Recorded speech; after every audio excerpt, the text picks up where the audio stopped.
কিন্তু এই গভীর রাতে এসে যেটা জানা গেল সেটা হচ্ছে যে যাদেরকে পুলিশ নিয়ে গিয়েছিল তাদের সবার নামেই সন্ত্রাস দমন আইনে মামলা করেছে পুলিশ এবং সন্ত্রাস দমন আইনে তাদেরকে গ্রেপ্তার দেখানো হয়েছে। ইউটিউবার মঞ্জুরুল আলম পান্না, তাকে ধরা হলো। এই পান্নার বিষয়ে অনেকের অভিযোগ থাকলেও ভাই এগুলো তো তার মত প্রকাশ স্বাধীনতা, তাই না? আমরা যেভাবে চিন্তা করি সে তো সেভাবে চিন্তা নাও করতে পারে। মঞ্চ যে অনুষ্ঠান হওয়ার কথা ছিল সেই অনুষ্ঠানে সকল মুক্তিযোদ্ধারা উপস্থিত ছিলেন, যেসব আওয়ামী লীগ মুক্তিযোদ্ধা, সেই মুক্তিযোদ্ধারা জয় বাংলা স্লোগানও দিয়েছে। সেই মুক্তিযোদ্ধারা আওয়ামী লীগকে ফিরিয়ে আনার জন্য এই প্রোগ্রামটা করতেছিলেন। তো সেখানে অবশ্যই তাকে গ্রেফতার করা হয়েছে কয়েকজনকে। সেখানে লতিফ সিদ্দিকী ছিলেন। লতিফ সিদ্দিকীর কথা হয়তো আমরা জানি, কিন্তু সেখানে আরেকজন ব্যক্তি ছিলেন। মোট 16 জনকে গ্রেফতার করা হয়েছে।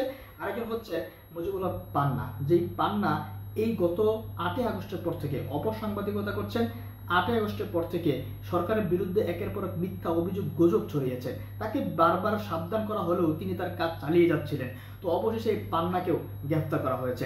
আমরা দেখব পান্না সহ আরো 16 জনকে তাদেরকে কি মামলায় গ্রেফতার করা হলো, যে তাদেরকে বিশেষ ক্ষমতা আইনে এই মামলায় তাকে গ্রেফতার করা হয়েছে কিনা। চলুন আমরা দুটি আলোচনা শুনবো, আর তাদেরকে গ্রেফতার করা কতটুকু যুক্তিগত হয়েছে এই বিষয়েও আমরা আলোচনা পাবো। আপনারা জানেন যে জামাত ইসলাম এবং এনসিপি যে 72-এর সংবিধান বাতিল করতে চায়, এর প্রতিবাদে মঞ্চ 71 নামে একটি সংগঠন, যেটা 5ই আগস্টের পর জেডাই খান পান্না এবং ডক্টর কামাল হোসেনের সমন্বয়ে গঠিত হয়েছিল মুক্তিযোদ্ধাদের নিয়ে।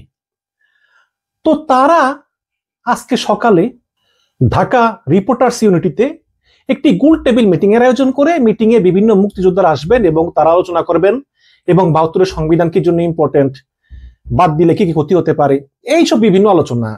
একটা মানুষ তো আর মতামত দিতেই পারে, তাই না? তো সেইখানে অনেকে গিয়েছেন, অনেকে যান নাই। লতিফ সিদ্দিকী আগে গিয়েছেন। আপনারা জানেন যে মুক্তিযোদ্ধা লতিফ সিদ্দিকী এক সময় আওয়ামী লীগ করতেন, পরে সজীব ওয়াজের বিরুদ্ধে কথা বলতে গিয়ে তার চাকরি চলে যায়, জেল খেটেছেন, পরে আবার ডামি ইলেকশন এমপি হয়েছেন আওয়ামী লীগের বিরুদ্ধে দাঁড়িয়ে। তো আমরা দেখলাম যে বিএনপি, জামাত, এনসিপি প্রায় সব দলেরই অনেক নেতা কর্মী তারা এসে ব্যাপক মব ভায়োলেন্স করলো। লতিফ সিদ্দিকীকে অনেকে বলে গায়ে হাত তোলেনি, কিন্তু গায়ে হাত তোলার বাকি আর রাখেনি। যেভাবে অপমান করেছে, মুখে যা বলেছে এবং বারে বারে হাতের কবজি ধরেছে, বলে এই চেয়ারে বসেন, উঠে বলে ওই চেয়ারে বসেন, মানে একদম সামনাসামনি লতিফ সিদ্দিকীর 2 গালে জোতা মারো তালে তালে, মানে আরো নানা রকম অকথ্য কথা যেগুলো আসলে বলা যায় না। সেখানে পরে পুলিশ করলো কি, পুলিশ 3 জনকে ধরলো। একজন হচ্ছেন এই লতিফ সিদ্দিকী, ডক্টর কামাল হোসেনের যাওয়ার কথা ছিল, তিনি যে পৌঁছেননি। যেটা এখানে পান্নাও একটু দেরিতে গিয়েছেন, এই কারণে যেতে পারেননি। তো লতিফ সিদ্দিকীকে ধরা হলো। তারপরে ঢাকা ভার্সিটির আইন বিভাগের একজন অধ্যাপক, আমি নামটা মনে করতে পারতেছি না, এবং ওই যে ইউটিউবার মঞ্জুরুল আলম পান্না, তাকে ধরা হলো। এই পান্নার বিষয়ে অনেকের অভিযোগ থাকলেও ভাই এগুলো তো তার মত প্রকাশ স্বাধীনতা, তাই না? আমরা যেভাবে চিন্তা করি সে তো সেভাবে চিন্তা নাও করতে পারে। এখন এই 3 জনকে ধরা হলো এবং তখন আমি প্রতিবাদ করেছিলাম সকালবেলা যে যারা মব ভায়োলেন্স করলো তাদেরকে আপনারা কিছু বললেন না, আপনারা এখান থেকে নিয়ে গেলেন 3 জনকে, লতিফ সিদ্দিকী, অধ্যাপক এবং মঞ্জুরুল আলম পান্না। এই 3 জনকে নিয়ে গিয়েছেন। এখন পরে অনেকেই বললো যে ভাই এই 3 জনকে নিয়ে গিয়েছিল নিরাপত্তার জন্য নিয়ে গিয়েছিল, না হলে তো এই মব ভায়োলেন্স তাদেরকে হয়তো আরো মারতো, আরো অপদস্থ করতো ইত্যাদি। কিন্তু না, আমার আশঙ্কায় সত্য প্রমাণিত হলো। সেটা হচ্ছে যে চ্যানেল 1 একটি খবর, আপনারা জানেন যে চ্যানেল 1 মিডিয়া, মামুনের মিডিয়া, তারেক রহমানের বন্ধু মামুনের মিডিয়া, সেই চ্যানেল 1-এর একটা খবর। সেটা হচ্ছে যে ডিআরইউ থেকে আটক 15 জনের বিরুদ্ধে সন্ত্রাস বিরোধী আইনে মামলা হচ্ছে। মানে ঢাকা রিপোর্টার্স ইউনিটি থেকে যে আটক হয়েছে 15 জন, এই 15 জনের বিরুদ্ধে সন্ত্রাস বিরোধী আইনে মামলা হচ্ছে। চ্যানেল 1-কে জানালেন অতিরিক্ত কমিশনার ডিএমপি, ঢাকা মহানগর পুলিশের অতিরিক্ত গোয়েন্দা কমিশনার জানিয়েছেন যে এই লতিফ সিদ্দিকী, মঞ্জুরুল আলম পান্না সহ আরো যে 15 জনকে আটক করা হয়েছে তাদের বিরুদ্ধে সন্ত্রাস বিরোধী আইনে মামলা হচ্ছে। মানে সন্ত্রাস বিরোধী আইন, তারা কি ওখানে সন্ত্রাস করতে গিয়েছিলেন? তারা ওখানে গিয়েছিলেন একটা গোল টেবিল বৈঠকের জন্য ঢাকা রিপোর্টার্স ইউনিটিতে। ঢাকা রিপোর্টার্স ইউনিটিতে যেভাবে হল ভাড়া করতে হয় সেই নিয়ম কানুন মেনে সেখানে গিয়ে অনেককে দাওয়াত দিয়ে বসে কিছু লোক একটা আলোচনা করবেন যে কেন 72-এর সংবিধান গুরুত্বপূর্ণ এবং কেন এটাকে বাদ দেওয়া উচিত নয়। তারা তাদের মতামত দিবেন। সরকারের ইচ্ছা, সরকার রাখলো না রাখলো, একটা গণতান্ত্রিক রাষ্ট্র, মত প্রকাশের অধিকার। না সেখানে গিয়ে কিছু লোক হামলা করলো, তাদেরকে না ধরে পুলিশ ধরলো এই লতিফ সিদ্দিকীদেরকে, এখন আবার বলতেছে যে এরা সন্ত্রাসবাদ করতে সেখানে গিয়েছিলেন। জেডাই খান পান্না কি বলেছেন জানেন? বলেছেন যে আইন নতুন করে শিখছি, আসলে নতুন করে শিখছি। যেই শেখ হাসিনা 14 বছর ধরে যা যা করেছেন, 14 বছর ধরে শেখ হাসিনা স্বৈরাচার হওয়ার জন্য যা যা কুকর্ম করেছেন, এখন আমরা এই তা কর্ম দেখতে পাচ্ছি। এখন আমি যদি বলি যে তাহলে শেখ হাসিনার সঙ্গে এখানে পার্থক্য কোথায়, তাহলে তো অনেকেই আমার উপর রাগ করবেন। চ্যানেল ওয়ান লিখেছে লতিফ সিদ্দিকী, অধ্যাপক হাফিজুর রহমান কার্জন সহ এবং মঞ্জুরুল আলম পান্না সহ আটক 15 জনের বিরুদ্ধে সন্ত্রাস বিরোধী আইনে মামলার প্রস্তুতি নিচ্ছে পুলিশ। সরকারের কি একটু বোধোদয় হয় না যে এইসব মামলাগুলো পরে সরকারের ভাবমূর্তির বিষয় সিরিয়াস প্রশ্ন তুলবে, এইসব মামলাগুলো পরবর্তীতে অত্যন্ত বিতর্কের জন্ম দিবে? আপনি একজনকে গ্রেপ্তার করলেন, এটা তো শেখ হাসিনার আমলে হতো। শেখ হাসিনা ধরে ধরে বিএনপি জামাত শিবিরের লোক ধরলেই গ্রেপ্তার। আমরা শুনতাম দিনের পর দিন শিবির সন্দেহে পুলিশের হাতে সোপর্দ, শিবির সন্দেহে পুলিশের হাতে সোপর্দ, বিএনপি সন্দেহে পুলিশের হাতে সোপর্দ, জঙ্গি সন্দেহে পুলিশের হাতে সোপর্দ। তাদের বিরুদ্ধে কোনো মামলা নাই, কিছু নাই, ধরে ধরে পুলিশ নিয়ে 1 বছর 2 বছর 5 বছর জেলে আটকে রাখতো। এটা তো আমরা হাসিনার আমলে দেখেছি। কিন্তু আপনারা তো হাসিনার মতো স্বৈরাচার না। আপনারা যদি কিছু রাষ্ট্রের সিনিয়র নাগরিক তারা জায়গায় গিয়ে তারা কিছু আলোচনা করতে চায়, সেটা পছন্দ হয় না, আপনারা নিরাপত্তা দিতে পারতেন। কারণ সবাই কিন্তু জানতো যে এই মঞ্চ 71 আগামীকালকে ঢাকা রিপোর্টার্স ইউনিটিতে যাবে, এটা কিন্তু তারা ফেসবুকে ঘোষণা করেছে। সেই জায়গায় কোনো নিরাপত্তা দিলেন না, সেখানে মব এলো, বিশৃঙ্খলা করলো, হেনস্থা করলো, নির্যাতন করলো, সেখান থেকে কি তাদেরকে নিয়ে এসে আর তাদেরকেই সন্ত্রাস বিরোধী আইনে মামলা দিবেন, মানে তারা সন্ত্রাসী। এবং এই মবকে এখনো যারা ছাত্র জনতা বলে, আমার আপত্তি আছে, তাদের প্রতি আমার আপত্তি আছে। এখন আর মব ছাত্র জনতা নয়, আপনারা এই মবকে ছাত্র জনতা বলবেন না। বর্তমানে হাসিনা পালিয়ে যাওয়ার পর সবাইকে আওয়ামী লীগ ট্যাগ দেওয়া শুরু হয়েছে গণহারে। আপনি যদি রবীন্দ্রসঙ্গীত শোনেন তাহলে আপনি মিউজিক্যাল ফ্যাসিস্ট, যদি আপনি ওয়েস্টার্ন কালচার ফলো করেন তাহলে আপনি ওয়েস্টার্ন ফ্যাসিস্ট, যদি আপনি বাংলা সংস্কৃতি পুরোপুরি ফলো করেন তাহলে আপনি কালচারাল ফ্যাসিস্ট। এইভাবে যাকে না তাকেই ফ্যাসিস্ট ট্যাগ দিয়ে, মব ভায়োলেন্স দিয়ে তাকে হেনস্থা করে, অপদস্থ করে পুলিশের কাছে তুলে দেওয়া হচ্ছে। এবং এক সময় এই ট্যাগ দিতে দিতে আর ট্যাগ দেওয়ার কোনো লোক থাকবে না। এখন দেখেন না, এখন নিজেরা ট্যাগ দেয়। এখন হাসনাত বলে রুমিন ফারহানা আওয়ামী লীগ বিষয়ক সম্পাদক, রুমিন ফারহানা বলে হাসনাত ফকিন্নির পোলা। তো এইভাবে এখন নিজেরা ট্যাগ দেওয়া শুরু করেছে। আমি আহ্বান জানাবো সরকারকে, এই সরকার আমার সরকার। এই আমি গত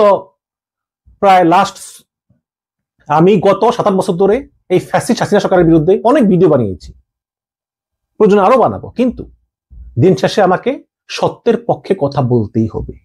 আমি কোনো দল করি না, কাজে আমাকে সত্যের পক্ষে বলতে হবে যে অনতিবিলম্বে এই লতিফ সিদ্দিকীকে মুক্তি দিন, এই অধ্যাপককে মুক্তি দিন, অধ্যাপক কার্জনকে, এই মঞ্জুরুল আলম পান্নাকে মুক্তি দিন। পান্না একজন ইউটিউবার, তার কথা আমারও ভালো লাগে না, মঞ্জুরুল আলম পান্নার কথা আমার ভালো লাগে না, কিন্তু তাকে কথা বলার অধিকার দিতে হবে, সে ইউটিউবেই হোক আর ফেসবুকেই হোক। কাজে অনতিবিলম্বে মুক্তি দিন। এবং এটা কোনো ভালো লক্ষণ না যদি আপনারা এই 15 জনকে মুক্তি না দেন, সন্ত্রাস বিরোধী আইনে কারাগারে নিক্ষেপ করেন। মনে রাখবেন, ইতিহাস আপনাদের ক্ষমা করবে না। ইতিহাস বারে বারে ফিরে আসে, কিন্তু ইতিহাস থেকে কেউ শিক্ষা নেয় না, হাসিনাও নেয়নি। দর্শক, গত সকালে বাংলাদেশ রিপোর্টার্স ইউনিটিতে যে ঘটনা ঘটেছে, যে কাণ্ড ঘটেছে, সেখানে মঞ্চ 71 নামে একটা সংগঠন বাংলাদেশের স্বাধীনতা এবং সংবিধান এই ব্যাপারে একটা গোল টেবিলের আয়োজন করেছিল। সেখানেই মবের হামলা হয়, একদল মব সৃষ্টি করে এবং তাদেরকে আটকে রাখে। এরপরের কাহিনী সবাই জানেন। পুলিশ তাদেরকে তাৎক্ষণিকভাবে যেটা বলা হয় যে তাদেরকে উদ্ধার করে থানায় এবং ডিবি হেফাজতে নিয়ে যায়। কিন্তু এই গভীর রাতে এসে যেটা জানা গেল সেটা হচ্ছে যে যাদেরকে পুলিশ নিয়ে গিয়েছিল তাদের সবার নামেই সন্ত্রাস দমন আইনে মামলা করেছে পুলিশ এবং সন্ত্রাস দমন আইনে তাদেরকে গ্রেপ্তার দেখানো হয়েছে। এখন রাত পোহালেই হয়তো আদালতে তোলা হবে, আদালত নির্ধারণ করবেন তাদের পরবর্তী ভাগ্য। কি বলছে পুলিশ, কেন তাদেরকে সন্ত্রাস দমন আইনে গ্রেপ্তার করা হলো, পুলিশ বাদী হয়ে মামলাটা কেন করা হলো, কি কলার চেপে ধরা, টুটি চেপে ধরা, দেয়ালের সঙ্গে এক ধস্তাধস্তি করা, তাদেরকে ধাক্কা দিয়ে ফেলে দেয়া, রক্তাক্ত করা, এই ব্যাপারগুলো আমরা দেখেছি। মূল সমস্যা সম্ভবত হয়েছে সেটা হচ্ছে যে সেখানে আব্দুল লতিফ সিদ্দিকী তিনি উপস্থিত ছিলেন, যিনি আওয়ামী লীগের সাবেক মন্ত্রী। যদিও আওয়ামী লীগ অনেক আগেই তাকে বহিষ্কার করেছে, সেটা আমরা জানি। তাকে দেখে যারা মব করতে এসেছিল তারা নাকি, গণমাধ্যম যেটা বলছে যে তাকে দেখেই মবকারীরা তার কাছে ছুটে যায়, ছুটে গিয়ে তাকে নাস্তিক বলে, তুই হজ নিয়ে কটূক্তি করিস, এই ধরনের কথাবার্তা বলে এবং তাকে ঘিরেই মূলত কর্মকাণ্ডগুলো চলতে থাকে। সেখানে একাধিক সাংবাদিক, ঢাকা বিশ্ববিদ্যালয়ের একাধিক প্রফেসর তারা উপস্থিত ছিলেন। বিভিন্ন গণমাধ্যম বিভিন্ন রকমের তথ্য দিচ্ছে। কোনো গণমাধ্যম বলছে 14 জন, কোনো গণমাধ্যম 15 জন, আবার কোনো গণমাধ্যম 16 জনের হিসাব দিচ্ছে। এখন পর্যন্ত কোনো গণমাধ্যমেই পুলিশ নিশ্চিত করেনি যে সেটা 14 জন হোক কিংবা 15-16 যাই হোক, স্পেসিফিক নামগুলো কি কি, কারা কারা, কাদেরকে তারা পুলিশ হেফাজতে আটকে রেখে তাদের নামে সন্ত্রাস দমন আইনে মামলা করলো। এই মামলা পুলিশ করেছে সেটা জানানো হয়েছে। গণমাধ্যম যেটা বলছে সেটা হচ্ছে যে এই ব্যাপারটা নিশ্চিত করেছেন ডিবির অতিরিক্ত কমিশনার শফিকুল ইসলাম। তিনি বলেছেন, রিপোর্টার্স ইউনিটি থেকে আটক করা লতিফ সিদ্দিকী সহ 15 জনের বিরুদ্ধে সন্ত্রাস দমন আইনে মামলা করা হয়েছে। শাহবাগ থানায় পুলিশ বাদী হয়ে মামলাটি প্রক্রিয়াধীন রয়েছে। এটা একটু আগের খবর, মানে প্রক্রিয়াধীন রয়েছে বলছে, কিন্তু পরবর্তীতে আমরা জানি যে সেটা হয়ে গেছে। আটকদের মধ্যে কতজন আওয়ামী লীগের নেতাকর্মী জানতে চাইলে শফিকুল ইসলাম বলেন, আমরা আসলে রাজনৈতিক পরিচয় দেখে তাদের আসামি করছি না, তাদের মোবাইলে বিভিন্ন ধরনের নাশকতার পরিকল্পনার তথ্য প্রমাণ পেয়েছে, সেই অনুযায়ী তাদের বিরুদ্ধে মামলা করা হচ্ছে। এখন খুবই গুরুতর অভিযোগ যে তাদের মোবাইল ডিভাইসে নাশকতার মানে প্ল্যান ছিল। এখন সেখানে কারা কারা ছিলেন সেগুলো বুঝলে নাশকতার প্ল্যানটা আরও ভালোভাবে বোঝা যাবে।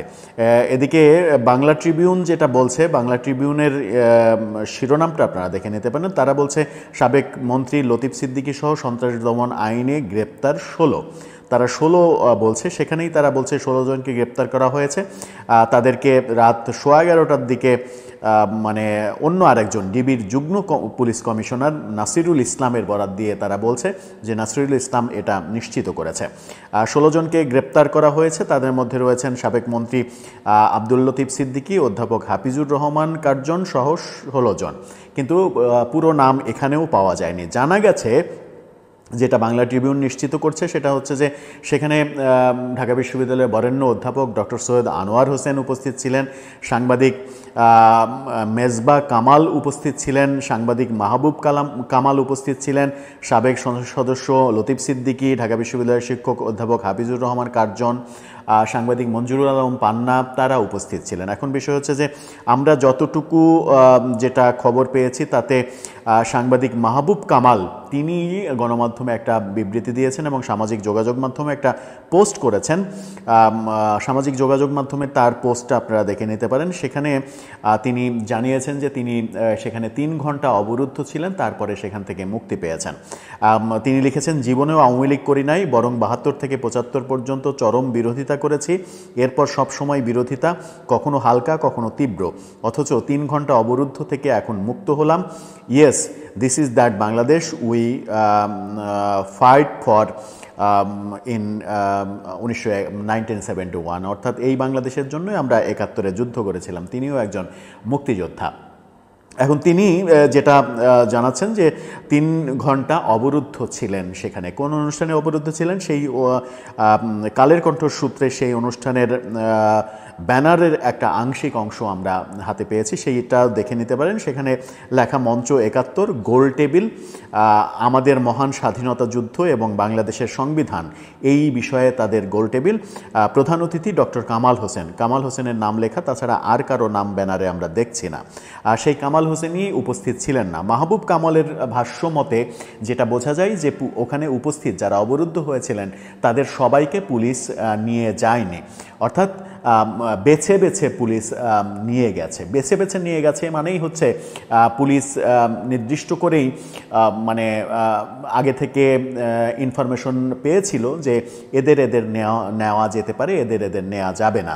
মাহবুব কামালকে নেওয়া হয়নি। এখন বিষয় হচ্ছে ঢাকা বিশ্ববিদ্যালয়ের প্রফেসর অধ্যাপক আনোয়ার হোসেন, অধ্যাপক মেজবা কামাল, মাহবুব কামাল সাংবাদিক, তাদেরকেও নেওয়া হয়েছে কিনা সেটাও আমরা নিশ্চিত হতে পারিনি। ডক্টর সৈয়দ আনোয়ার হোসেনের মতো বরেণ্য অধ্যাপককে যদি নিয়ে যাওয়া হয় তাহলে সেটা খুবই দুঃখজনক ব্যাপার হবে। আবার হাফিজুর রহমান কার্জন অধ্যাপক তিনি রয়েছেন, সাংবাদিক মঞ্জুরুল আলম পান্না রয়েছেন, তাদেরকে যে গ্রেপ্তার দেখানো হয়েছে এটা মোটামুটি নিশ্চিত।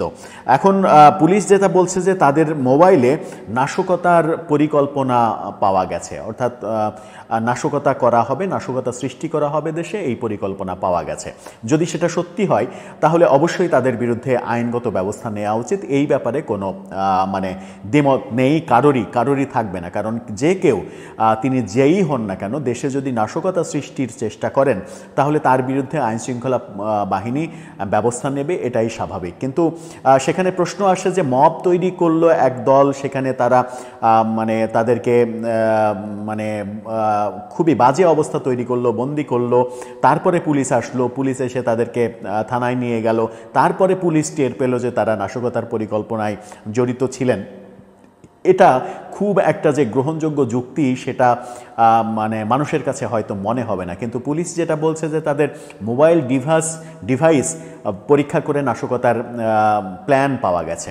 হতে পারে মোবাইলে নাশকতার প্ল্যান থাকতে পারে, নাশকতার প্ল্যান তারা করছিলেন বলেই হয়তো সেখানে একজোট হয়েছিলেন, সেটা হতে পারে। সেটা প্রমাণ করতে পারলে আদালতে তাদের শাস্তি হবে।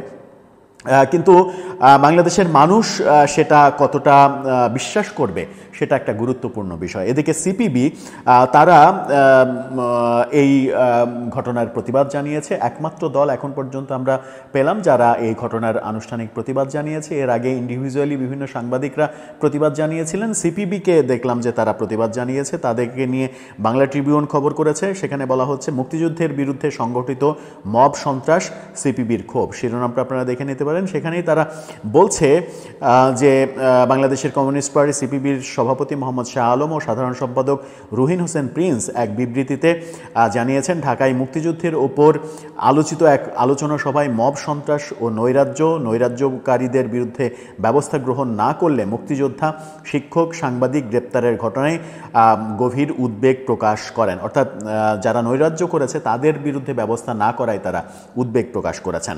বিবৃতিতে সিপিবি নেতারা নৈরাজ্য সৃষ্টিকারীদের বিরুদ্ধে দৃষ্টান্তমূলক ব্যবস্থা গ্রহণের দাবি জানিয়েছেন। বলেছেন 5 আগস্ট শেখ হাসিনা সরকার পতনের পর একটি শক্তি সারা দেশে মব সন্ত্রাস সৃষ্টি করছে। অবশ্য শেখ হাসিনা সরকারকে তারা ফ্যাসিস্ট সরকার হিসেবেই আখ্যা দিচ্ছে, যে ফ্যাসিস্ট শেখ হাসিনার পতনের পরে একটি শক্তি সারা দেশে মব সন্ত্রাস চালাচ্ছে। মুক্তিযুদ্ধ বিরোধী একটি চিহ্নিত শক্তি 71 আর 24কে মুখোমুখি দাঁড় করাতে চাইছে। মুক্তিযুদ্ধ ও মুক্তিযোদ্ধাদের ওপর নানাভাবে আক্রমণ হচ্ছে। স্বঘোষিত জুলাই যোদ্ধারা আজ মুক্তিযুদ্ধের ওপরে অনুষ্ঠিত এক আলোচনা সভায় যেভাবে মব সন্ত্রাস সৃষ্টি করেছে তা ন্যাক্কারজনক। এরা প্রকৃতপক্ষে 24-এর গণতান্ত্রিক আকাঙ্ক্ষায় দেশ পরিচালনায় বাধা সৃষ্টি করছে এবং পরাজিত ফ্যাসিস্ট বাহিনীর পুনর্বাসনে কাজ করছে। তারাও ফ্যাসিস্ট সন্ত্রাস চালাচ্ছে, এদেরকে প্রতিরোধ করতে হবে। অর্থাৎ সিপিবি যেটা বলতে চাইছে সেটা হচ্ছে যে এরা যে কর্মকাণ্ডগুলো করছে সেই কর্মকাণ্ডে একটা সময় জনগণ প্রচণ্ড বিরক্ত হয়ে যাবে, প্রচণ্ড ক্রোধে ফুঁসে উঠবে জনগণ, এবং তাতে করে পতিত শক্তি আওয়ামী লীগের ফিরে আসাটা অনেক সহজ হয়ে যাবে। কারণ এই সরকার এবং এই সরকারের শাসন ব্যবস্থা, দেশের সামগ্রিক অবস্থা, মব সন্ত্রাসের কারণে যে এই ধরনের ব্যবস্থা চলতে থাকে, তাহলে জনগণ এদের প্রতি সমর্থন তুলে নেবে। সমর্থন তুলে নিলে শেখ হাসিনার ফিরে আসাটা অনেক সহজ হবে, সেই কথাটা সিপিবি বলতে চাইছে। এখন সবই হচ্ছে, সবাই সবার মতো করে বলছেন। মূল যে ব্যাপারটা সেটা হচ্ছে পুলিশের ঊর্ধ্বতন কর্মকর্তারা যেহেতু বলছেন যে তাদের মোবাইল ডিভাইসে নাশকতার প্ল্যান পাওয়া গেছে, তাহলে ব্যাপারটা পরিষ্কার হয়তো করবে পুলিশ, গোয়েন্দা বিভাগ থেকে পরিষ্কার করা হবে, এবং আদালতেও যখন উত্থাপন করা হবে তখন উকিলদের যুক্তিতর্কের মাধ্যমে ব্যাপারগুলো পরিষ্কার হয়ে যাবে যে কোন নাশকতার প্ল্যান তারা করছিলেন, এবং এর মাঝে ঢাকা বিশ্ববিদ্যালয়ের প্রফেসর, সাংবাদিকরাও এই নাশকতার প্ল্যানের সঙ্গে যুক্ত আছে কিনা, নাকি কেউ তাদের কথাবার্তা, আলোচনা, সরকারের সমালোচনা, কিংবা কারো কারো সমালোচনায় ক্রোধের শিকার হয়ে টার্গেট প্ল্যানে পরিণত হয়েছেন কিনা, এই ব্যাপারগুলোও হয়তো ভবিষ্যতে নির্ধারিত হবে। সরকারের উচিত হবে সেটা হচ্ছে যে কোনোভাবেই সরকারের গায়ে যেন দোষটা গিয়ে না লাগে সেই ব্যাপারে সচেতন থাকতে হবে। কারণ যে ব্যক্তিগুলোকে নেওয়া হয়েছে সবার পরিচয় জানা যায়নি, কিন্তু কয়েকটা নাম যাদের এসেছে তাদেরকে গ্রেপ্তারের ব্যাপারে, তাদের বিরুদ্ধে ব্যবস্থা গ্রহণের আগে অন্তত অনেকবার ভাবা উচিত যে এই ব্যাপারটা হিতে বিপরীত যেন না হয়ে যায়। কারণ যারা এখানে রয়েছেন, যাদের নাম শোনা যাচ্ছে, যাদের নাম আলোচনায় এসেছে, আলোচনায় যারা আসেননি তারা আওয়ামী লীগের সদস্য হতে পারেন, কিন্তু যাদের নাম আলোচিত হয়েছে তারা, এমনকি লতিফ সিদ্দিকীও এখন আওয়ামী লীগের সঙ্গে জড়িত নন। তারা তো ননই, তারা কেউ না। মাহবুব কামাল তো বলেই দিয়েছেন, মাহবুব কামালকে আমরা খুবই ভালোভাবে চিনি, যে আওয়ামী লীগের সমালোচনাকারা খুবই একটা জোরালো মুখ। সাংবাদিক মঞ্জুরুল আলম পান্না আওয়ামী লীগের শাসন আমলে আওয়ামী লীগের সমালোচনা করে অনেক হুমকি ধামকি খেয়েছেন। এই মানুষগুলো সবসময় সচেতনভাবে সরকারের বিভিন্ন কাজের সমালোচনা করে থাকেন। এখন সেই সমালোচনা যদি কারো গাত্রদাহের পরিণত হয় তাহলে সেটা ভিন্ন বিষয়, সেটা হবে না। সেই ঘোষণাটা এই সরকারের পক্ষ থেকে অনেক আগেই আমরা পেয়েছি। প্রফেসর ইউনূস তার একেবারে শুরুর ভাষণেই বলেছিলেন যে আপনারা প্রাণ খুলে সমালোচনা করুন, যেন সেখান থেকে আমরা ভুল ভ্রান্তিগুলো সংশোধন করে নিতে পারি। সেই জায়গায় সরকার অবস্থান করছে, এই প্রত্যাশা আমাদের সবার। এবং এই ব্যাপারটা যে নামগুলো এসেছে সেই নামগুলোর কারণে ব্যাপারটা সেন্সিটিভ হয়ে যাবে, এবং এই সেন্সিটিভ ব্যাপারে সরকার খুবই বুঝে শুনে স্টেপ ফেলতে বলবে স্বরাষ্ট্র মন্ত্রণালয়কে, সেটাই। দর্শক আপনারা শুনে বুঝতে পেরেছেন যে দেখেন পান্নার গ্রেফতার নিয়ে অনেকে আলোচনা করছে, কেন তাকে গ্রেফতার করা হলো, এই পান্না সাহেবকে কেন গ্রেফতার করা হলো, সাংবাদিকতা। দর্শক, তার যদি ইউটিউব চ্যানেল আপনারা যান মানচিত্র, সেখানে দেখবেন যে একের পর এক গুজব, একের পর এক সরকারের বিরুদ্ধে মিথ্যা অভিযোগ তিনি করে গিয়েছেন দীর্ঘ এই কয়েকটা মাস যাবত। তো তাকে আরো আগে গ্রেফতার করা উচিত ছিল, কিন্তু গ্রেফতার হয়নি, কিন্তু আজকে গ্রেফতার হয়েছে। তো তার সাথে এখানে এই লতিফ সিদ্দিকীর সাথে পান্না সহ আরো 16 জন ছিলেন, যে 16 জন আওয়ামী লীগের দূষণ, যে 16 জন এখন আওয়ামী লীগের পক্ষে কথা বলছিল, এরাই হচ্ছে এই লোকগুলোকে গ্রেফতার করা হয়েছে, অথবা তাদেরকে যে সন্ত্রাস দমন আইনে গ্রেফতার করা হয়েছে। এবং এদের মতো আরো যারা আছেন, সাংবাদিক মাসুদ কামাল, গোলাম মোহাম্মদ রনি, এদেরকেও এই সন্ত্রাস দমন আইনেই গ্রেফতার করা উচিত, কারণ এরাও এই একই কাজগুলো করতেছে।